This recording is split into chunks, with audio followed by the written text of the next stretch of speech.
दोस्तों, वैसे तो राजस्थान में आपको बहुत सारे किले और महल देखने को मिल जाएंगे, लेकिन अलवर जिले में बसा अजबगढ़ किला एक ऐसा खंडर किला है जिसके बारे में बहुत ही कम लोग जानते हैं। भारत के सबसे भूतिया किले के नाम से मशहूर भानगढ़ किले से 25 किलोमीटर की दूरी पर स्थित इस अजबगढ़ किले के साथ भी किस्से कहानियां जुड़े हुए हैं। इस किले में आज भी ऐसे खुफिया रास्ते मौजूद हैं जो इसको और भी ज्यादा रहस्यमयी बनाते हैं। सिरिस्का के घने जंगलों के नजदीक है अजबगढ़ का वह कस्बा जहां आज भी आपको अधिकतर घर खाली और खंडर के रूप में दिखाई देंगे और बताया जाता है कि यह एक शापित जगह है, इसलिए यहाँ बार बार प्रयत्न करने के बाद भी कभी भी कोई बसावट नहीं की जा सकी। 16वीं शताब्दी के अंत में निर्मित लगभग 430 साल पुराना यह वीरान किला अपने आप में कई रहस्यों और कहानियों को समेटे हुए है। नमस्कार दोस्तों, और आज हम आपको बताएंगे राजपूत शैली से बनाए गए इस बेहद रहस्यमयी अजबगढ़ के किले के बारे में और इससे जुड़े सारे तथ्य, इतिहास और वास्तुकला की जानकारी हम आपको इस वीडियो में देंगे। अजबगढ़ किले की दूरी राजस्थान की राजधानी जयपुर और अलवर दोनों शहरों से ही 80 किलोमीटर है और यह किला भानगढ़ किला और प्रतापगढ़ किले के बीच अजबगढ़ नामक कस्बे में स्थित है। तो आप चाहे तो कैब लेकर या अपने निजी वाहन से किले तक का सफर पूरा कर सकते हैं। तो दोस्तों, यह अजबगढ़ किला खूबसूरत अरावली पहाड़ियों से घिरा हुआ है और बरसात के मौसम में यहाँ का नजारा देखने लायक होता है। देख रेख के अभाव के कारण किले के आसपास झाड़ियां ही नजर आएंगी। अजबगढ़ किले में जो कक्ष बने हुए हैं, इनको देखकर ऐसा मालूम पड़ता है कि ये सैनिकों के बैरक हुआ करते थे, यानी कि इस जगह पर राजा के सैनिक रहा करते थे, क्योंकि ये किले की सुरक्षा दीवार से एकदम लगाकर बनाए गए हैं।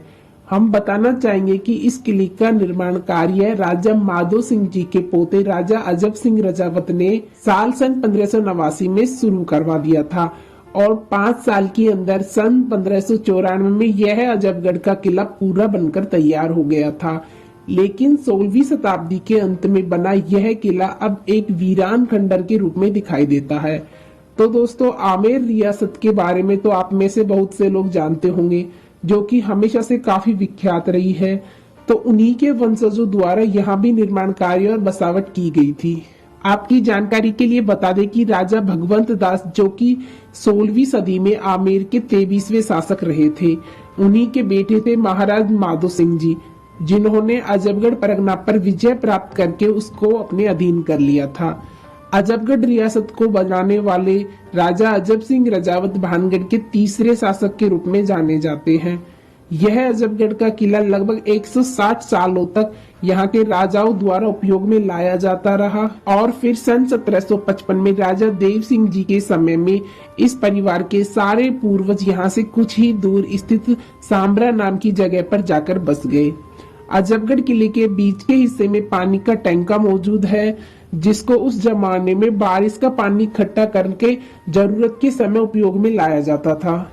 इसमें पानी को इकट्ठा करने के लिए रेन वाटर हार्वेस्टिंग सिस्टम का उपयोग किया गया है।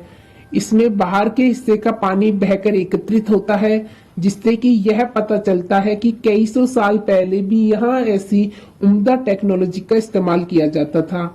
आज से कुछ साल पहले तक भी अजबगढ़ से जुड़े हुए डरावने अनुभवों के किस्से अक्सर सुनने में आया करते थे।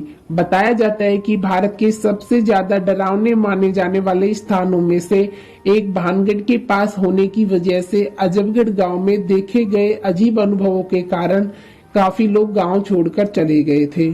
शायद यही वजह है कि आज भी अजबगढ़ की हवेलियों और कोठरियों में उनके मालिक वापस लौटकर नहीं आना चाहते हैं। ऐसा भी बताया जाता है कि काला जादू करने वाले सिंधिया नाम के एक तांत्रिक ने भानगढ़ और अजबगढ़ को श्राप दिया था, जिसके डर ने लोगों को अपने अपने घर छोड़ने पर मजबूर कर दिया। मवेशियों को चारा ना दे पाने और खेतों में पानी ना पहुंचने की वजह से लोग महानगरीय क्षेत्रों में आजीविका की तलाश में निकल गए। इन बातों में कितनी सच्चाई है, इसकी पुष्टि तो हम नहीं कर सकते, लेकिन लंबे समय से वीरान पड़ा यह अजबगढ़ का किला यहाँ आने वाले हर पर्यटकों के मन में एक सवाल जरूर उठाता है। आइए तो जानते हैं अजबगढ़ का बना हुआ यह मुख्य महल। तो बाहर की तरफ आप देखेंगे कि इसमें संगमरमर की तरह दिखने वाले पीले पत्थर का उपयोग किया गया है, जिसको सुंदर बनाने के लिए काफी खूबसूरत नक्काशी की गई है। इस तरह की बारीक नक्काशी को देखकर यह मालूम पड़ता है कि उस जमाने में बिना मशीनों के इस्तेमाल के भी इस महल को सुंदर बनाने में किसी भी प्रकार की कमी नहीं छोड़ी गई है। यह सारी कलाकारी राजपूत शिल्प कला का उपयोग करके बनाई गई है और इसमें आपको तरह तरह के डिजाइन नजर आएंगे, जैसे कि इसके खंभों के ऊपर आपको हाथी भी नजर आएंगे, जो कि हिंदू धर्म के अनुसार शक्ति का प्रतीक माने जाते हैं। इस किले का काफी भाग अपने आप बहता जा रहा है, जैसे कि ऊपर की दीवारों से पत्थर ढहकर नीचे गिरना। इस महल के चारों ओर काफी ऊंचे ऊंचे कक्ष बनाए गए हैं, जिनमें जाने के लिए सीढ़ी लगी हुई है, लेकिन अब वो जर्जर हो चुकी हैं। उनमें चलना खतरे से खाली नहीं है। मौसम की मार और देखरेख के अभाव में ऊपरी भागों के अधिकतर कक्षों की छत या तो पूरी तरह से टूट चुकी है या फिर बस टूटने की कगार पर है। इस महल के अंदर प्रवेश करने के बाद जो द्वार आपको दिखाई देगा, उसके ऊपर में गणेश जी भगवान की एक छोटी सी प्रतिमा भी लगाई गई है और इसके दोनों ओर में कड़े लगे हुए हैं, जिसमें उस जमाने में पर्दे लगाए जाते थे। इसके अंदर दीवारों पर भी आपको एक से बढ़कर एक डिजाइन देखने को मिलेंगे। यहाँ आगे जाने पर अजबगढ़ का पूरा नजारा देखने को मिलता है। 16वीं शताब्दी में मुगल बादशाह अकबर के शासनकाल के दौरान माधो सिंह अकबर के दरबार में मनसबदार के रूप में नियुक्त थे। माधो सिंह जी के 3 बेटे थे, जिनका नाम था सुजान सिंह, छतर सिंह और तेज सिंह। तो छतर सिंह जी के बेटे थे अजब सिंह, जिन्होंने इस किले का नाम अपने ही नाम पर रखवाया था। यानी कि अजबगढ़ का किला, इस किले में कई और खुफिया रास्ते भी बने हुए हैं। वैसे तो कहा जाता है कि भानगढ़ का किला भारत का सबसे भूतिया और डरावना किला है, लेकिन इस वीरान और सुनसान किले में आकर आपको यह एहसास होगा कि शाम होते होते यह अजबगढ़ का किला भी मन में एक अजीब सा कौतूहल पैदा करता है। जंगलों के बीचों बीच ऊंची पहाड़ी पर बने इस किले को देखने पर्यटक भी ना के बराबर ही आते हैं और न जाने कितने अरसे से यह सुनसान किला इस बीहड़ में ऐसे ही अलग थलग सा पड़ा है। एक किस्सा ऐसा भी बताया जाता है कि भानगढ़ और अजबगढ़ का विनाश 2 राजपूत सामंतों के मुसलमान बनने से हुआ था।